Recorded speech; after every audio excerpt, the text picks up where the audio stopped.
Good evening and welcome to the February 4th Human Services Committee meeting. We have a quorum. May I have a motion to approve the minutes for January 7th? May I have a second?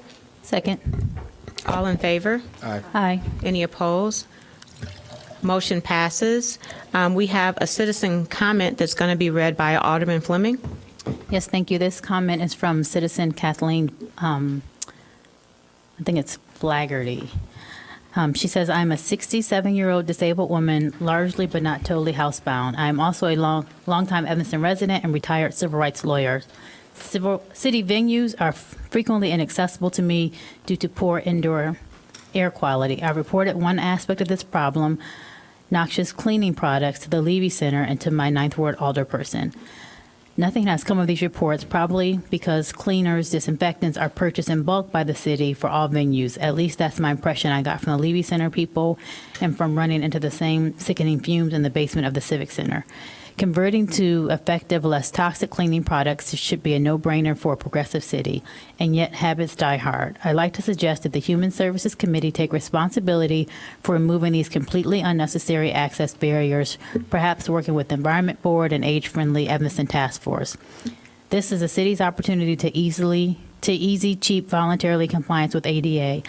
I'm sharing these comments with the city manager in case my request for accommodation will be better addressed in the Corporation Council or some other city department. My illness and disabilities are profoundly isolating. The Levy Center, in particular, should be a meaningful resource for me, but the bathroom and floor cleaning products lock me out. It is more cost-effective for the city to start with a small trial of product replacement at the Levy Center, and the Levy Center would be a good place to start. Even seniors with respiratory and immune disabilities are more vulnerable to physical harm from noxious cleaners. The recent brutal cold brings to mind another strong, potentially life or death issue for the city facilities and city services to eliminate indoor air pollution as an access barrier. A number of residents lost power during the Arctic blast. Warming centers were open, including the Living Center. If I need a warming center or a cooling center or temporary shelter in the event of some disaster, shouldn't I have access to the same venues as other people?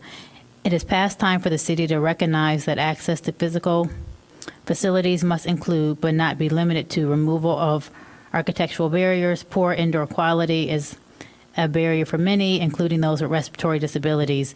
The Federal Access Board has recognized this for many years. It's time for Evanston to catch up. Thank you. Any items for consideration? Items for discussion. HH1, the creation of a language access plan is legally mandated to provide limited English proficient individuals with meaningful access to programs and activities under various statutory and regulatory requirements due to receiving federal funds. The city manager's office proposes to convene a group of public-facing staff members to collect and compile relevant data that will help draft a language access policy for the city of Evanston.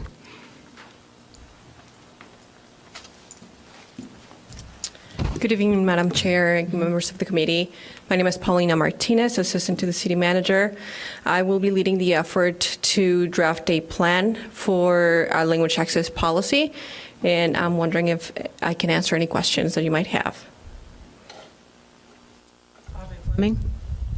Yes, thank you for providing this policy. I know this was on the agenda for last week, and we did not have such thorough materials last week. So I have a couple questions.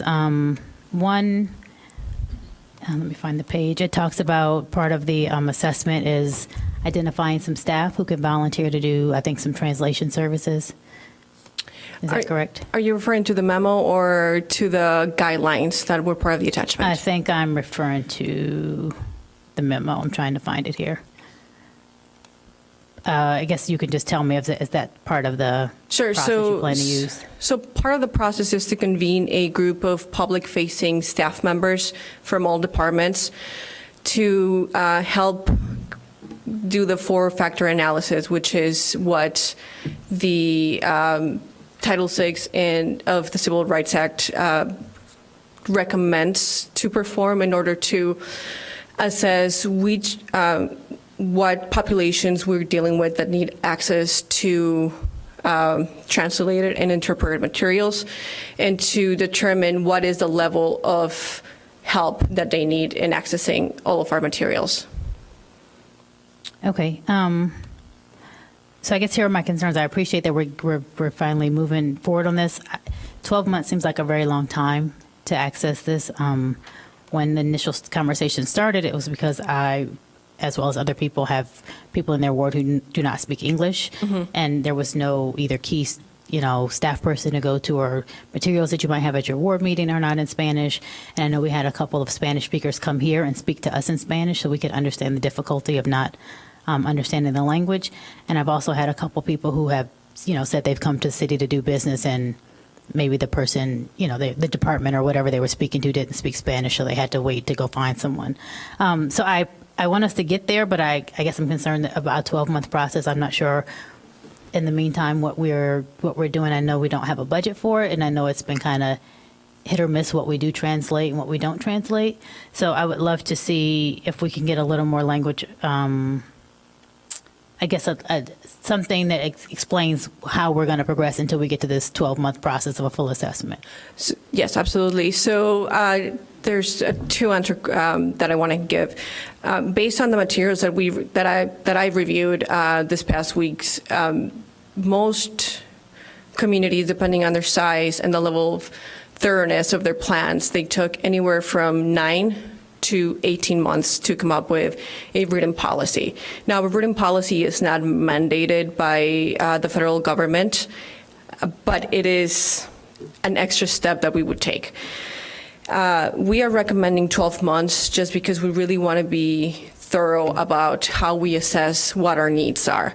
So given our time constraints with staff time, especially with public-facing staff, we have to find mutually convenient times for all the staff to meet and give us their feedback on what their interactions have been with the public, and then perform the 4-factor analysis, which is outlined in the memo, what needs to happen there. And then we have to, sorry. Thank you. And then we have to assess which are the vital documents that need to be translated. And as you may know, those can be very time-consuming and very expensive. So it is a process that we have to follow. And we also want to collect data from the public, collect feedback from the public organizations and community members, and definitely get input from the community at large. So that's why we think that 12 months would be the ideal time frame for us to come up with a comprehensive policy to show to the committee. All right, so I appreciate that. However, I guess I still have the same concern. I understand it takes a while, but between now and 12 months, I would hope, are being mindful about our residents who do not speak English. If we look on some of the maps that IT provided us, we can see that in almost every census tract, we've had an increase of non-English speakers. And I understand they don't all speak the same language, but I know we have like a town hall. I think the mayor has coming up, so it was my hope that he would have someone who can translate there. So I guess want us to still be pushing forward to understand that while we're adapting this policy, we still have people who need our services now who don't speak English. So I have a question.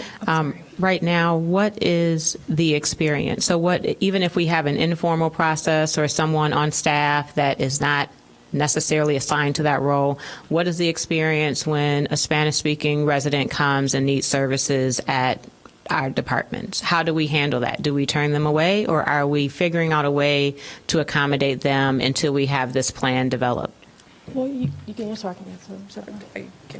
Well, included in the, Kimberly Richardson, Deputy City Manager. Included in the packet today is our guidelines that we currently are using. These are guidelines, not a policy. And so for those who are outward facing and those who are coming to the City Civic Center, we do have members of our staff who are able to assist them and able to translate. However, it's not consistent. So if a staff member who typically will be the person to translate is out of the office for the day, we don't have someone there that could be of assistance.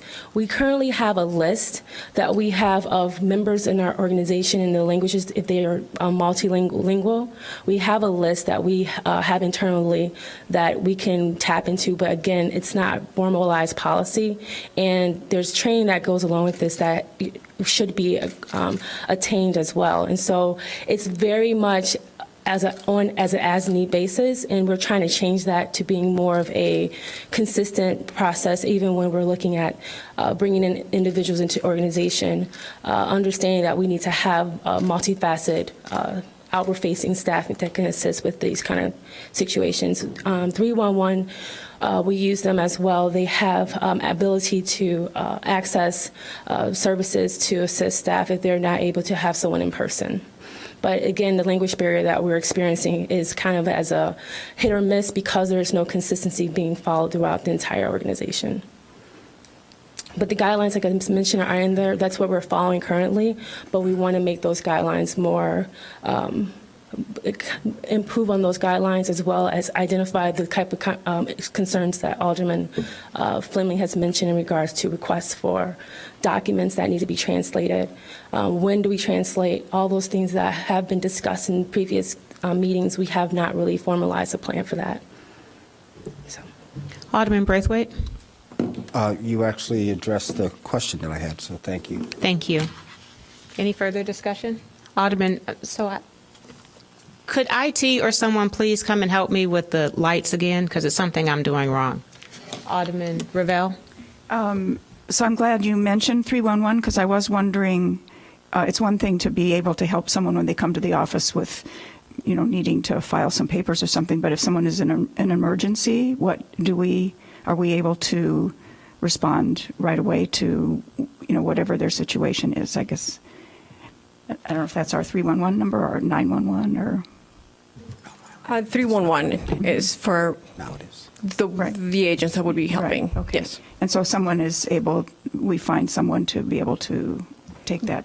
Yes, we do have Spanish speakers in 311, and we also have a language line that offers additional languages. Further discussion? Thank you. We look forward to that report. Thank you. HH2, we are going to get an update on services provided during the recent severe weather from Director Yvonne Thomas. The community did a fantastic job on looking after thy neighbor, and we will hear more from Director Thomas. Thank you. Sure, thank you. Yvonne Thomas Smith, Director of Evanston Health and Human Services. I did jot down some notes so I can kind of stay focused, but it was a community-wide effort. I'd like to thank Connections. First of all, Betty Bogg, the Executive Director, reached out to me early on when we knew that we were going to have inclement weather that was going to compromise people more than ever before.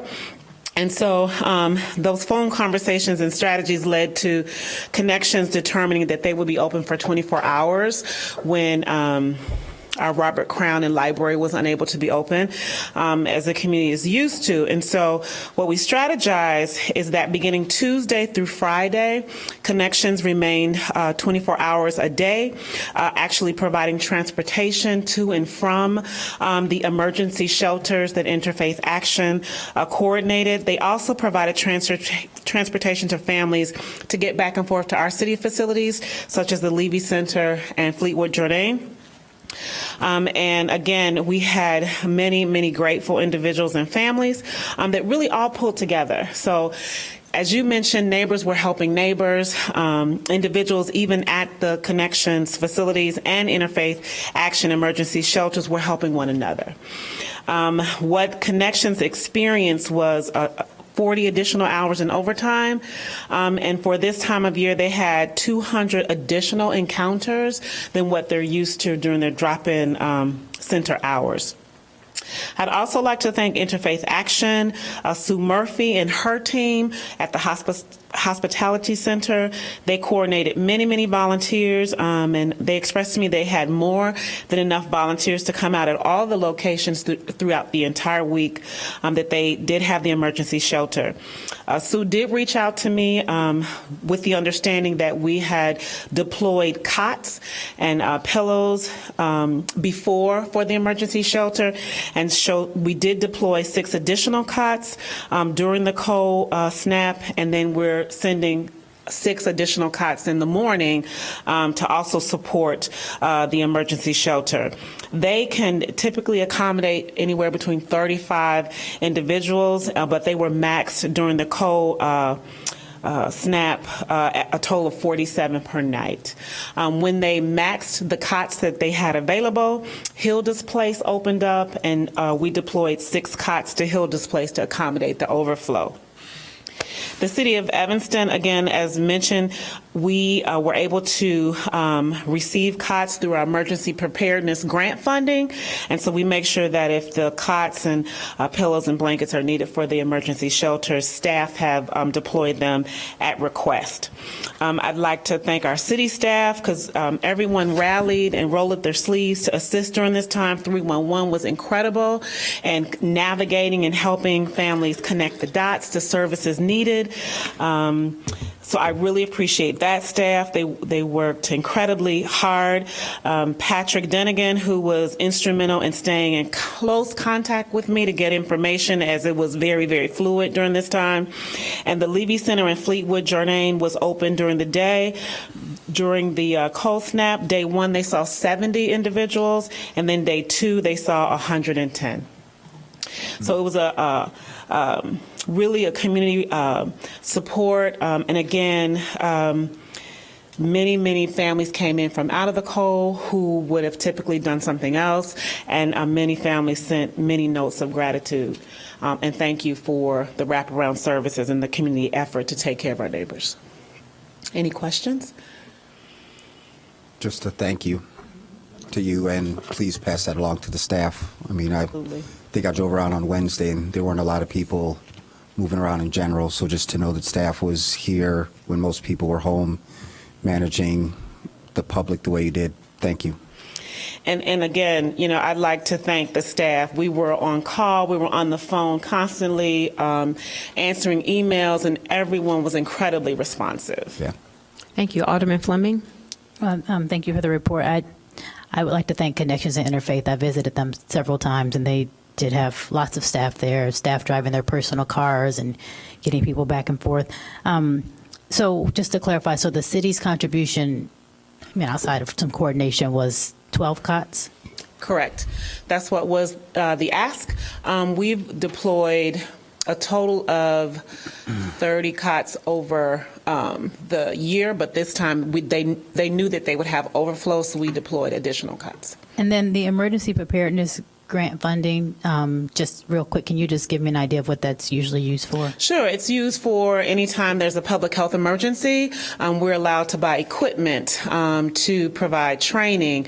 And we do this planning and tabletop exercise year-round just to make sure that we're ready to respond to instances like this. So the funding does allow for equipment, storage, supplies that we may need during an emergency. Yeah, great. So yes, the community was great. I saw lots of people helping each other, lots of people concerned about, particularly those outside. I guess I would like to, hopefully we don't have any more extreme weather, but I would like to just encourage us as a city to really think about how we can support these agencies more. We understand, you know, we don't have a city-run shelter. They provide all of the shelter, and they also are here in the state of Illinois where our social service agencies, you know, this last few years have not been funded very well. So I would love for us to think about, you know, just as a city, how we can better support these services. I appreciate you doing what you were asked in terms of the COTS and the coordination of services, but I would love for us to be a little more assertive in that area.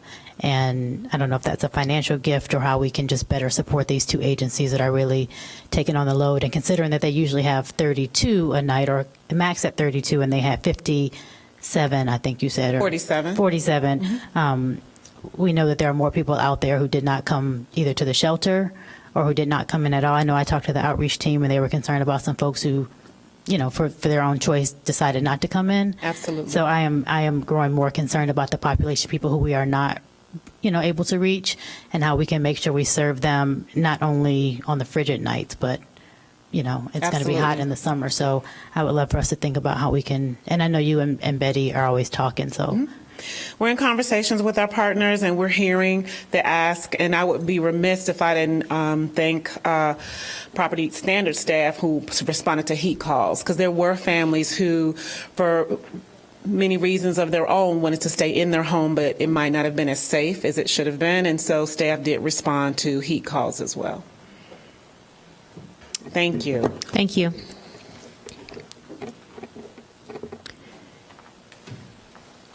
HH3, in preparation for the 2019 budget surveys conducted, indicated social services as one of the top 10 priorities. From the initial staff review, it was determined additional data was needed to perform a comprehensive review, along with identifying the appropriate tool used for the evaluation. This update shares the methodology used to conduct the review. Really looking forward to this update. Thank you. Good evening. Kimberly Richardson, Deputy City Manager. And what you see before you is the plan for which we'll be administering the review of our social services.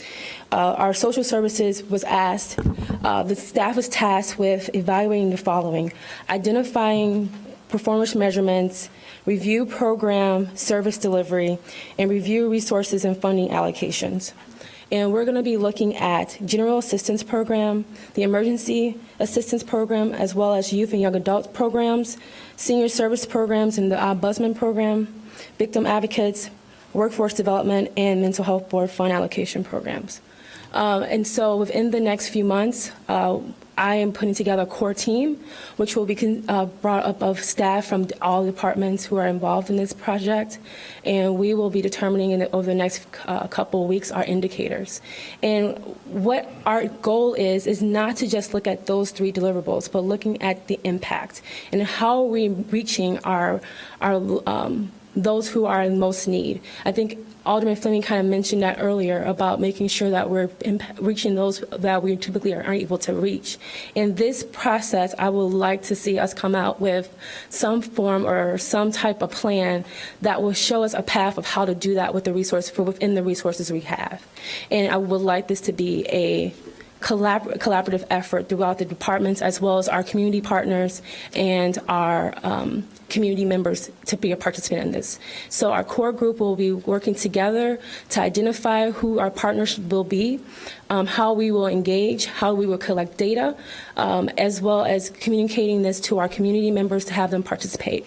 I'm using a tool called the result-based accountability tool with a racial equity lens. And that process came to me as we were discussing racial equity, or at least equity, during the budget process. Looking at the community members coming up and voicing their concerns, as well as the discussion that Dr. Ephraim had during the budget discussion. It was understood that this was a conversation that you all wanted, and this would be a great way to dovetail into that discussion. And so using both of those tools, we're combining them to make this one be a kind of comprehensive review. There was opportunities to look at just evaluating departments, but that's not what we're trying to do. We're trying to look at service delivery. We're trying to look at resources. We want to make sure how are we doing, how will we do the work that we're asked to do, and are people are better off for the work that we're providing. And so doing this process, that will be our goal to accomplish, and as well as looking at deliverables. Any questions? Alderman Fisk. Thanks. Kimberly, in our packet on page 11, where we're talking about the RBA, Yes. it says the fourth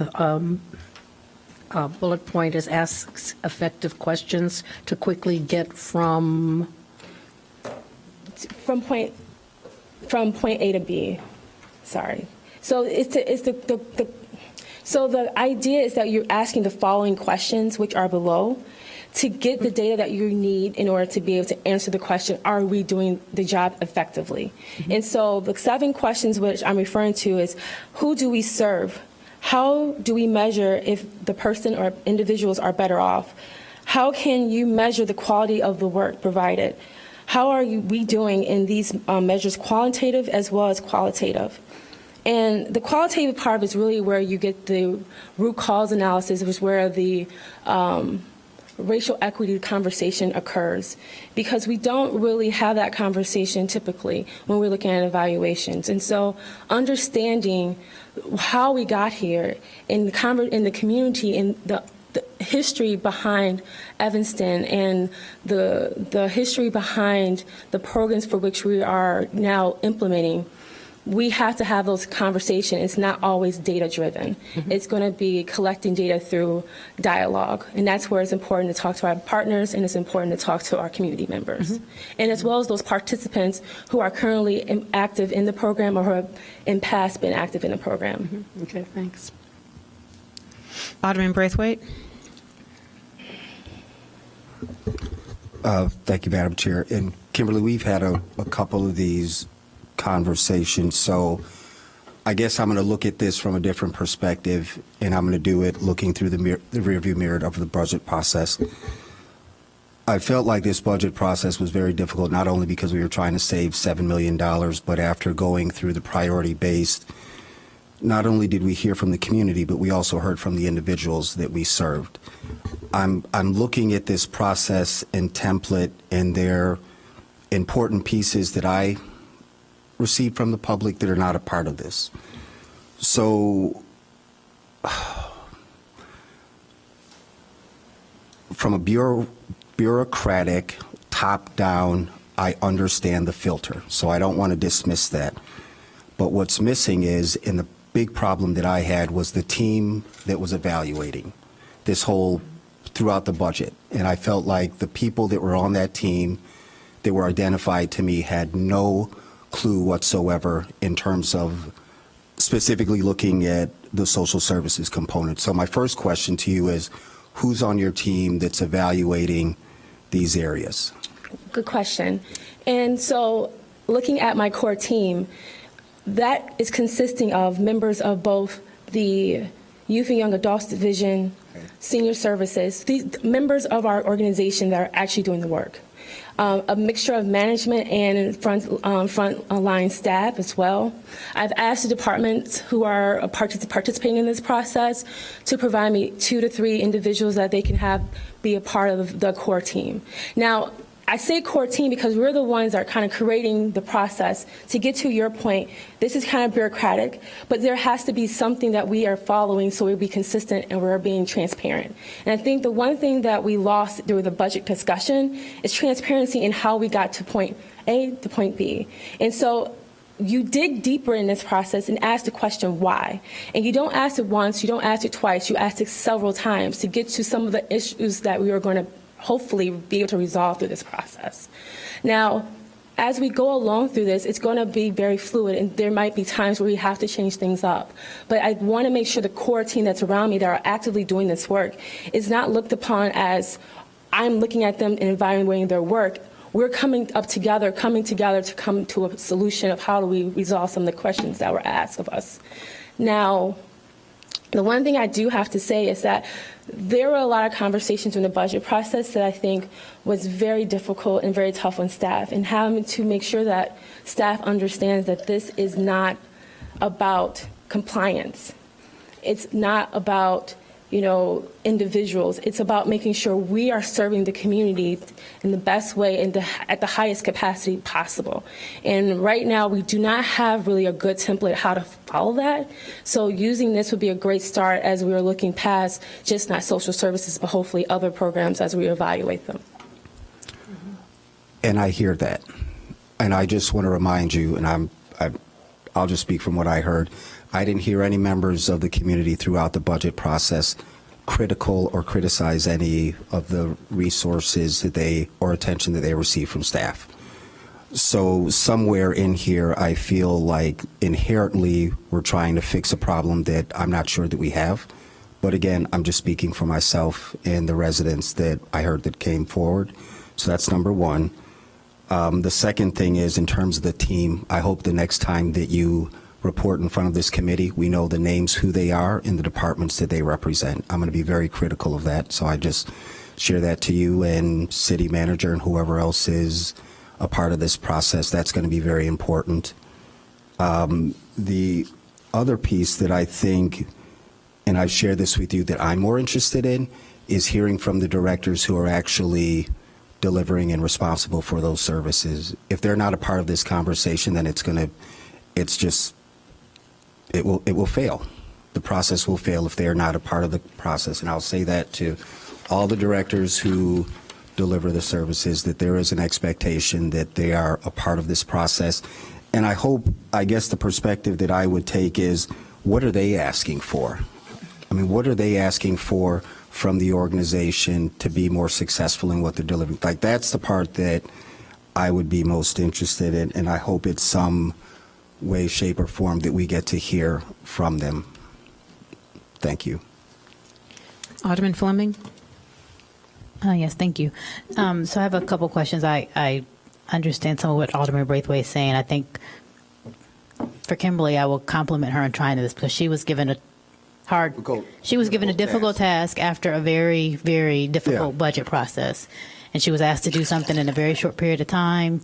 And as you all know from me being up here a couple of years, I'm always asking to look at the data. And I've learned that as a city, we don't, in my opinion, collect as much data as we should. So like, so even for her to look at this and try to dissect it, not having the numbers, would be difficult. I think coming in and trying to do this after the tough budget time where many staff are skeptical and feel like this is, again, an examination of getting rid of my program, is going to be challenging.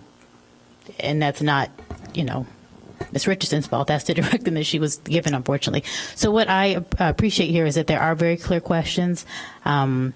I do appreciate that the bottom line is, how do we best serve our clients or our residents who are receiving our social service, or what I guess I will call our social service programming.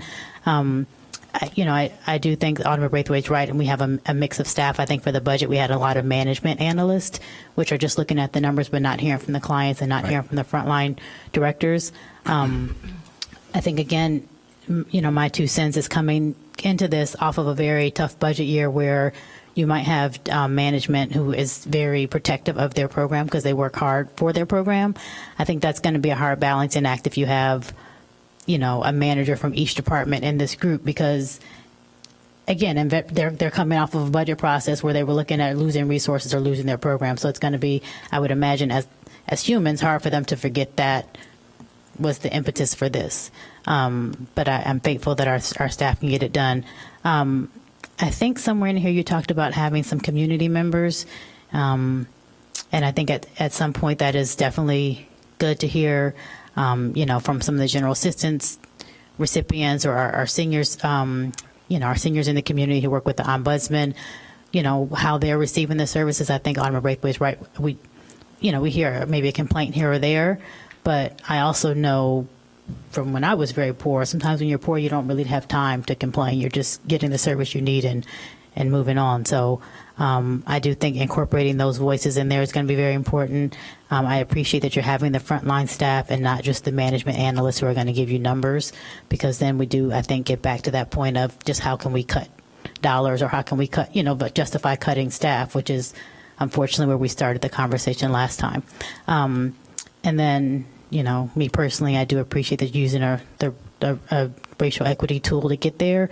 If I can just share real quick, I was at a meeting earlier today, and they had a very, I think, concise definition of what racial equity was. The definition they used was, racial equity occurs when racial identity does not determine how one fares in society.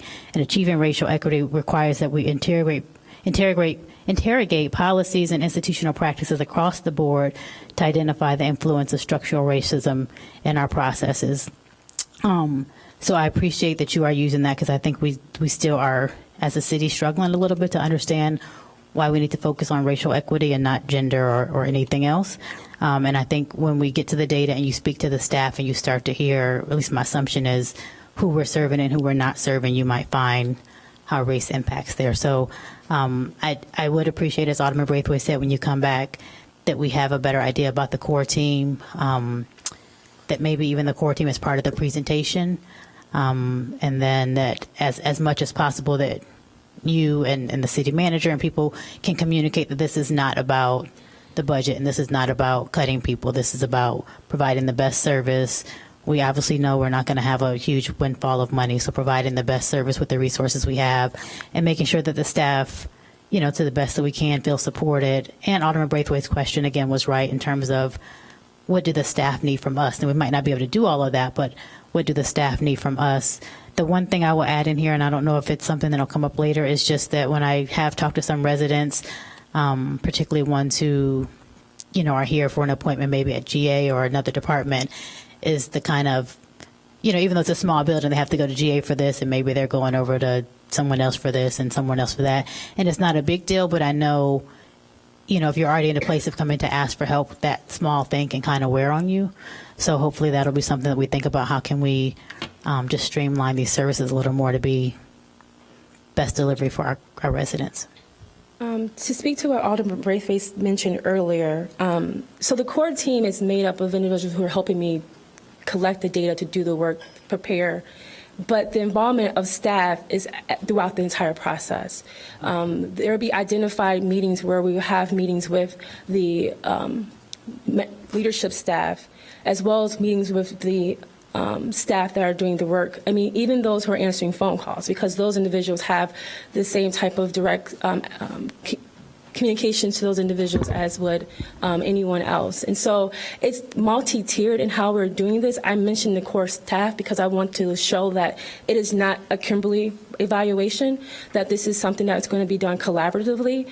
And I'm hoping that those individuals are working and sharing information with their department heads, but even if they're not, that will be done consistently through myself on a regular basis.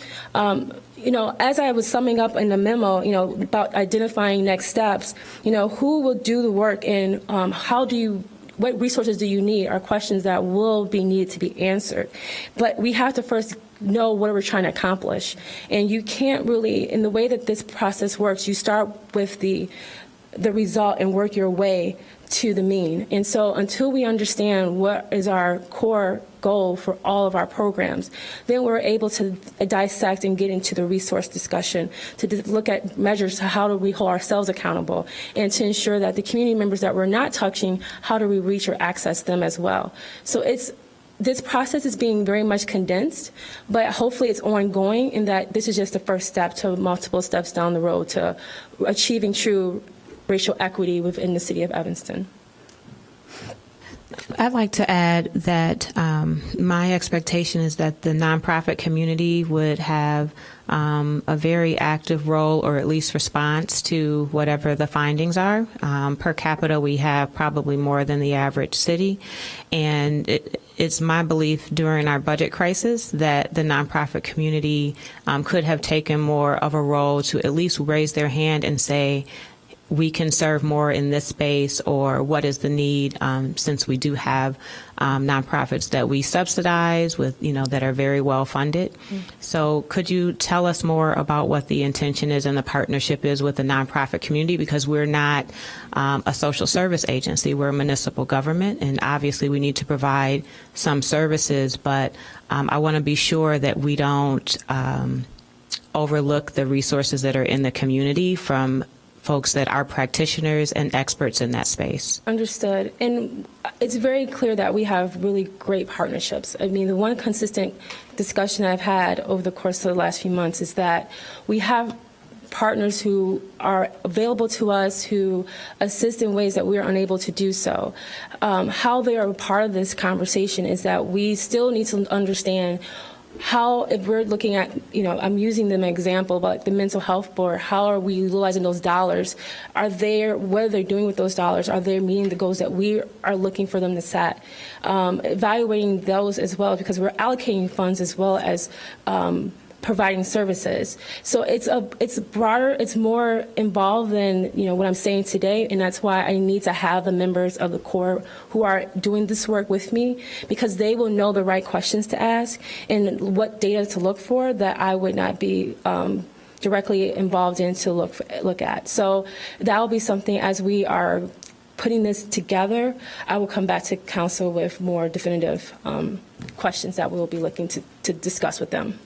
Perfect. And generally, just please include the faith community as well. They Always. provide plenty of human and social services. Alderman Fisk? Thank you, Kimberly. This is a massive undertaking. I hope you're going to write a PhD dissertation at the end of it. This is huge. Really great colleagues. So this is going to be, it's going to be a great lift because of the people who I get to work with every day. Well, and I absolutely agree with that. But I want to thank you and the city manager for coming up with this. I've been a little critical in the past, especially during budget season, that sometimes I feel like we up here on the dais are flying blind. Not that we don't have the information, but we don't have all the information. Is it that we haven't asked the right questions? What is it that we're excluding people who from the conversation? What is it? And I've never really known the answer to that. And so my hope is that through this process, we're going to learn a lot. We're going to learn a lot about Evanston and a lot about who it is we're serving and not serving, and why. So I'm really looking forward to it. I wish you the best. This is a big deal, and my thanks to go out to you and the city manager for coming up with this. It's important. Alderman Braithwaite? Thank you, Alderman Simmons. And so I guess just to restate my concern, the three areas that I felt, and again, I'm interested to see how the information that you come up with helps us to go through a better budget process. And the reason that I said involve staff is because our three hot buttons that I remember is the city manager wanting to reorganize the youth and young adult outreach program, when again it was one of the top priorities that our community voted on, and that was citywide. And so if that question is out there, is that part of what this process will address? Are we going to be revisiting the, oh, good, here we go. I didn't even see there. Perfect. Here we go. Thank you. Well, one of the questions that Kimberly has to find an answer to is what do we do about workforce development? We have some really strong areas, and there's other areas we don't really serve at all. So I would suspect that through this process, we'll come back with recommendations on how best to serve all Evanston residents in the area of workforce development. Right. So I think that was the sort of the hanging piece of the discussion with youth and young adult. Is clearly the council, the committee says that's really important.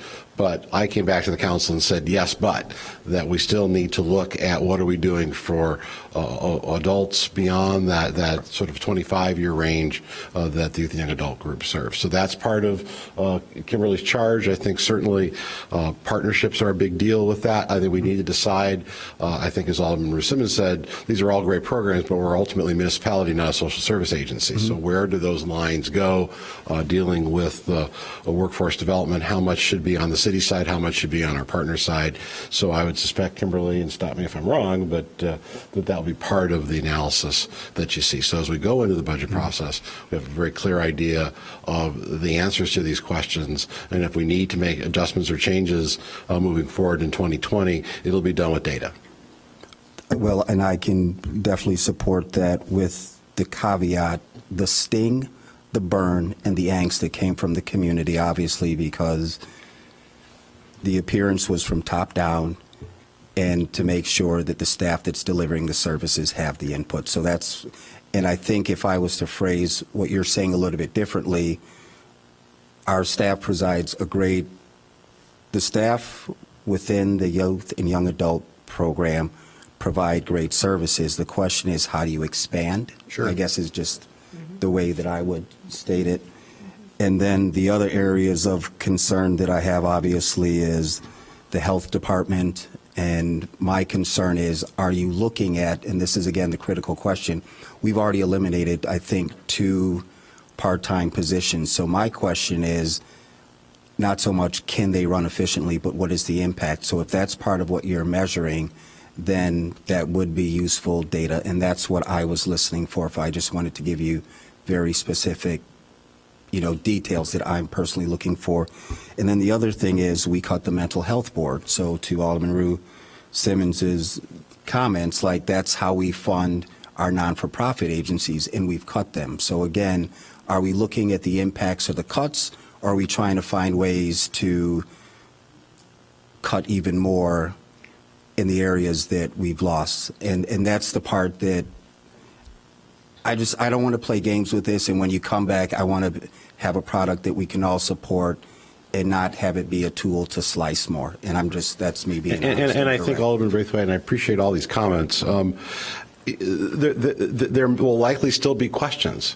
I think that Kimberly's work will answer a lot of questions, but I think we'll also leave questions, and those questions will be policy decisions for the City Council ultimately to decide. I think, Avanda, the Health Department lost permanent positions, not just part-time positions. So, I mean, we need to be mindful of that. We want to continue to be a certified health department, but we're also fortunate, as Avanda said so eloquently earlier, this is all about partnerships. I mean, we've got through what we did over the last couple of weeks with partners. We need to continue to evaluate the roles of those partners. The Mental Health Board ultimately received the funding that was requested. So the cut, please correct me if I'm wrong, but at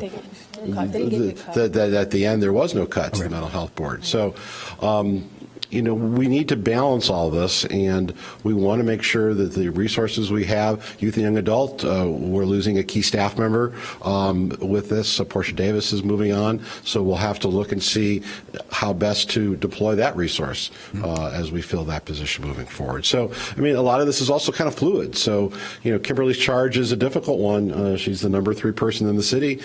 This is taking away time from other projects and initiatives she could be working on, largely because of this is so important to what we do as a city. So thank you, Chair Ruth Simmons, for the time this evening to kind of lay this all out. We'll provide updates as appropriate. We'll be back in the spring with some recommendations, and we'll go from there.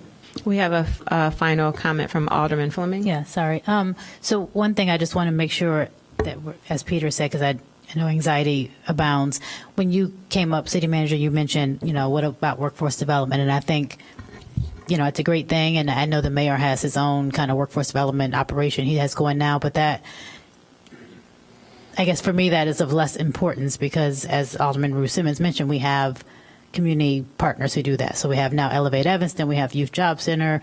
I know just last week I sent a lady over who was, well outside of the 25-year-old range, and the Youth and Young Adult Division worked with her and found her employment. So I assume they're working with, people outside of that range. So I guess I just want to make sure we're clear that this is not all about doing all of this and trying to figure out what do we do with workforce development. This is a Well, and absolutely. And I think one of the members of the council mentioned this idea of, how do people find these services?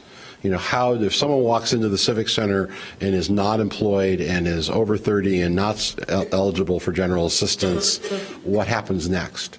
We don't have a good mechanism to say either it's going to be city staff that's going to provide assistance, other nonprofits in the community that will provide assistance. So I think there's the wraparound effect of all this, is that how do we make sure we're serving everyone, and we serve them leveraging our own city resources, leveraging our partners' resources in order to make sure people get what they need. That's what this is all about, because in budget times are going to remain difficult into the future. The council's clearly said that these services are critically important. Our job as your staff is to figure out how to do it. And so we're here with getting a running start, talking to you about this at the beginning of February versus talking to you about this in October or November.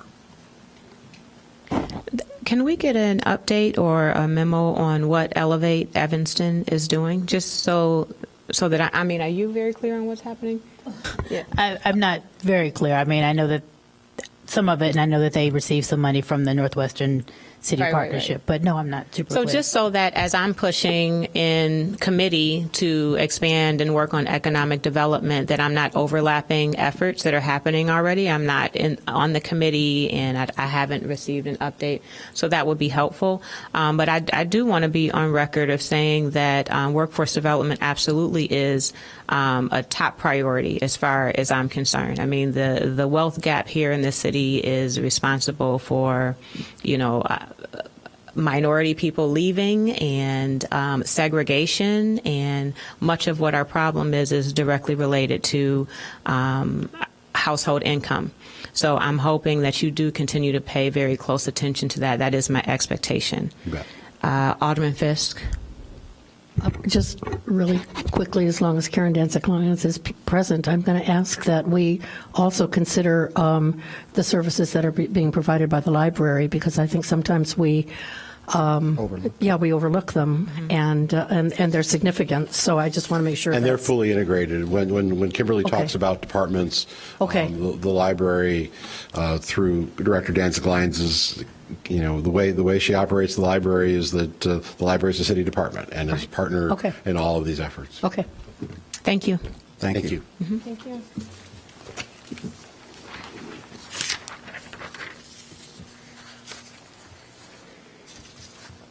HH4, map of city by income, education, and language from 1990 to present report. Who do we have?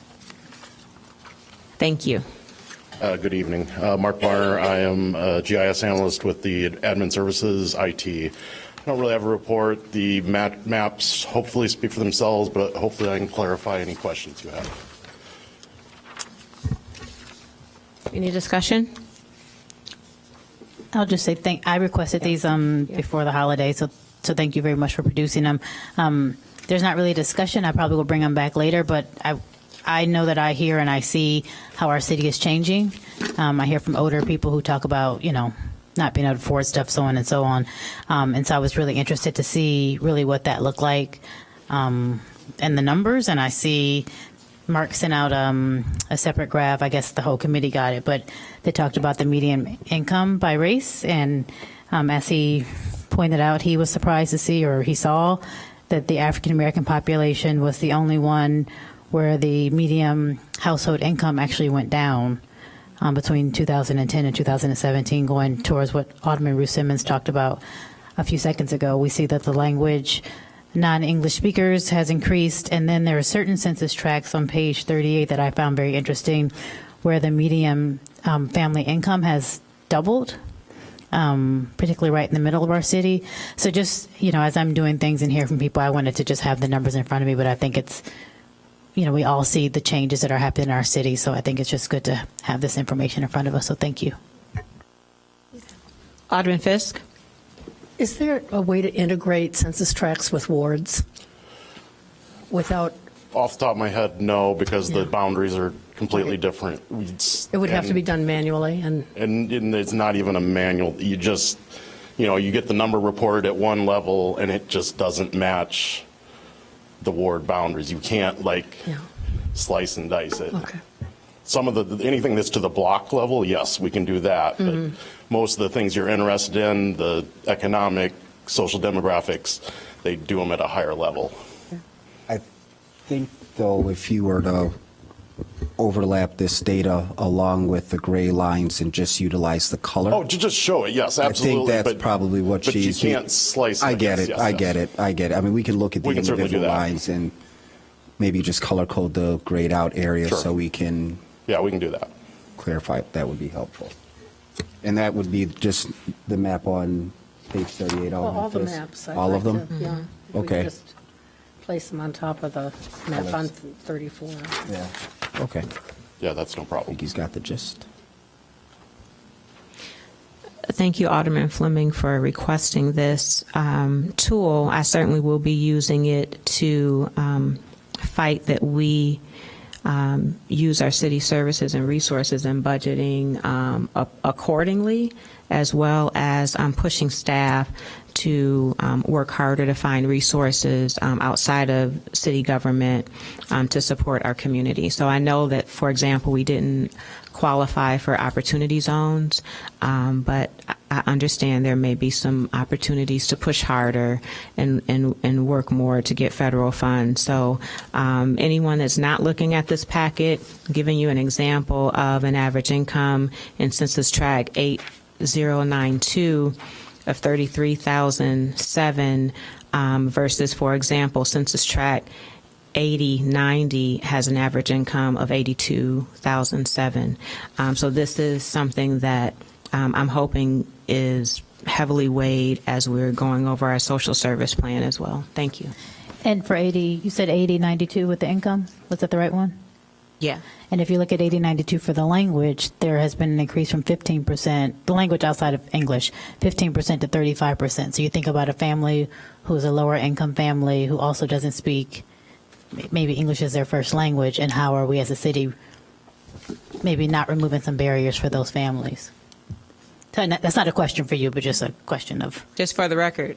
yes, not to you to solve, but, so yes, these maps are very helpful. Thank you. You're welcome. Any further discussion? Alderman Fisk, was this an old light? No, Okay. it was a new light, but maybe I can sit down with you and look at the map. We Sure. can look at the map together. I'm just curious about Northwestern students in 8087.02 and how that skews the data. I just want to, Yes, we've discovered that over the years when you're looking at some of the poverty stuff. Sarah Flax and I have looked at this, and you can tell it's kind of, skewing things because they don't have income. They're, Right. their parents might, but they don't, and it does kind of mess with the numbers. right, okay. Thank you. HH5, Equity and Empowerment Commission's work plan summarizes the milestones that have been achieved to date. Thank you, committee members, for presenting tonight. Good evening, and thank you, Madam Chair. My name is Alejandra Ibanez, and I am a member of the Equity and Empowerment Commission, and I am here with Commissioner Grover, Commissioner Lyons, and Dr. Effiam. In your packet, you should have a copy of the work plan that the committee has developed to help us in planning out both the process and our work to be able to meet the goals the purpose of our commission. And so I wanted just to start first to share with you that the Commission has adopted the NEKC Foundation's Race Equity Guide as a framework for our Commission work. I'm actually was really satisfied to hear from Kimberly that the city's using the GARE Racial Equity Getting Results framework because it is very similar and actually very complementary to the framework that the Equity Commission is using. In fact, both of those processes use a racial equity analysis that we think is primordial, really key to our work. And so I just wanted to share with you some of the key work and the benchmarks that we've made in developing this work plan. The Commission has agreed that we need to lead with a racial equity framework. And while that may seem obvious to some, I think it took a lot of intentionality and some learning and sharing for us to realize why we need to lead with the racial equity analysis. And so we've met that very critical component of having agreement there. We actually, as a commission, completed an equity training. We participated in a half-day training. Thanks to Eileen Hinneman and Tiffany McDowell at the YMCA for facilitating that training. Part of developing this work plan and creating a process is that we have a shared language. That's also key to this work, that we all need to be on the same page. As you can imagine, it's probably very reflective of the council here. We were on different levels of the continuum of understanding what racial equity meant, and for us it was critical that we all actually started from the same page. And so getting that racial equity training was really critical. That was provided in early December. We've adopted key equity concepts that will guide and shape the development of our framework. Very similar, again, to the GARE concepts, we really believe that having shared language is critical, so we have gone through that process, and we just developed a community engagement policy tool that now has been handed back to the staff for final review. And so, again, we just wanted to introduce to you this framework that we've developed because we want to have your support in this process. It is a process. And we are now moving forward on that process. And what else can I share? I'll pass it on to you, Commissioner, to Great. share the next steps of our work.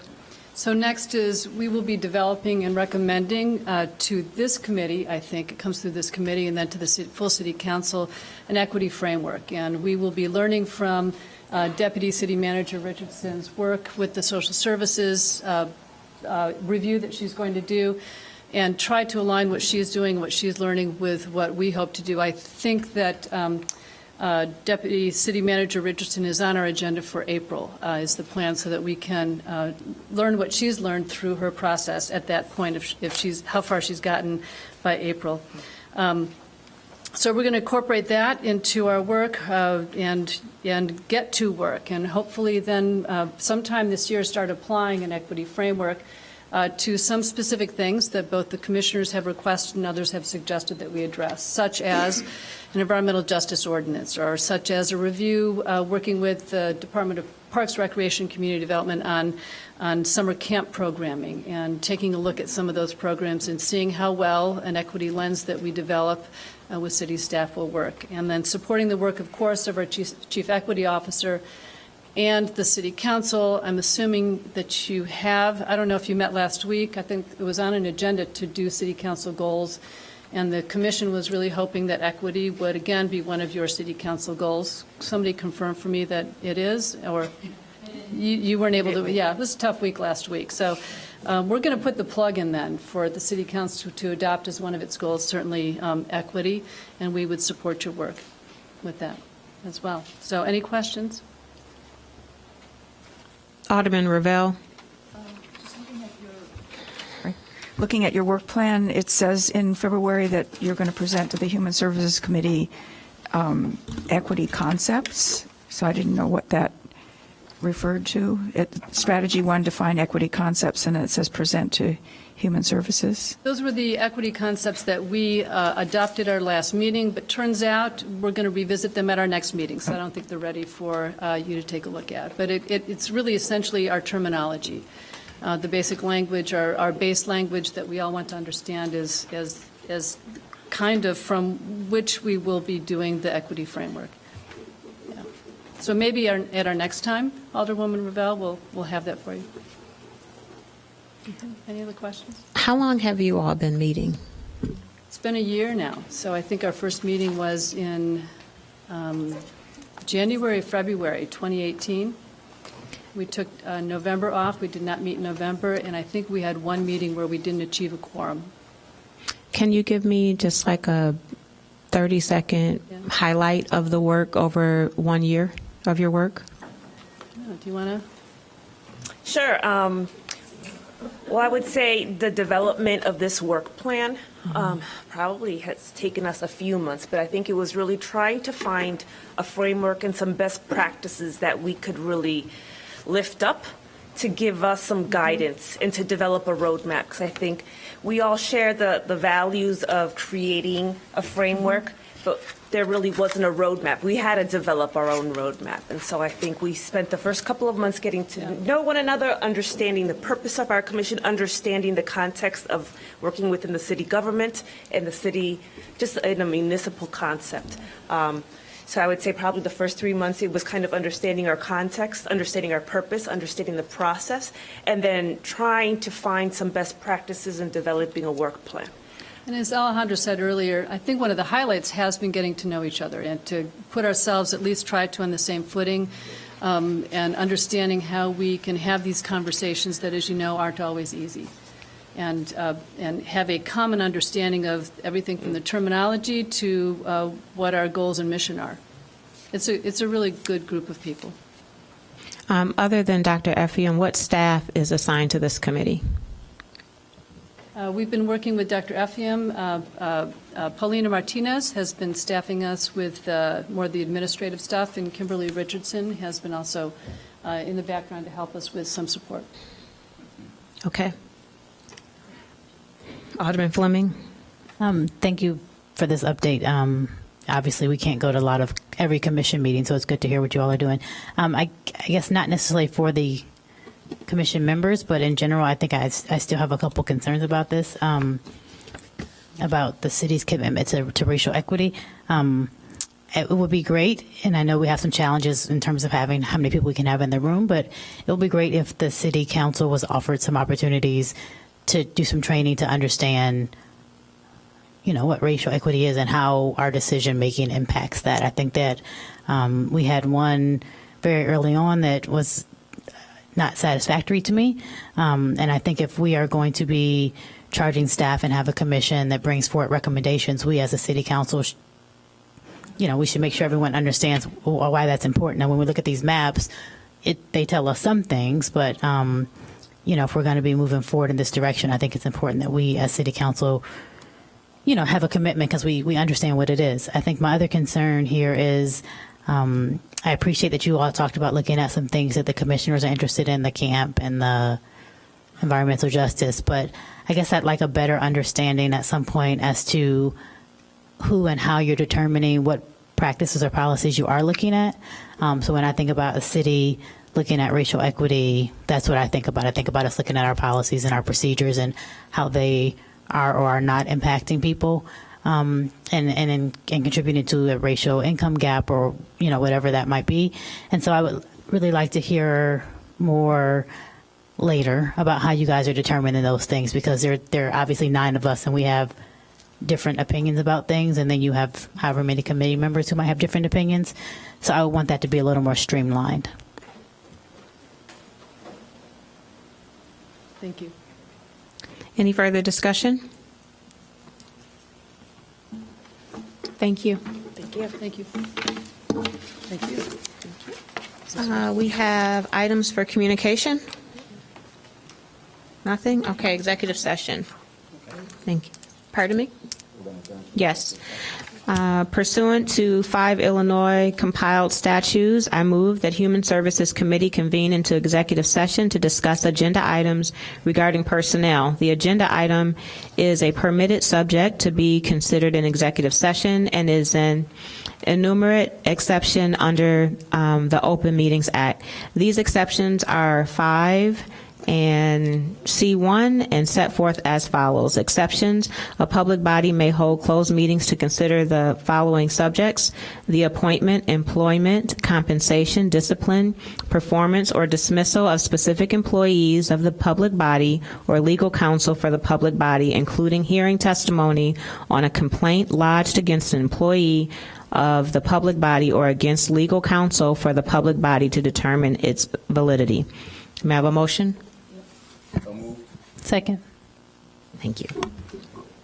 Oh, no, I want to do it.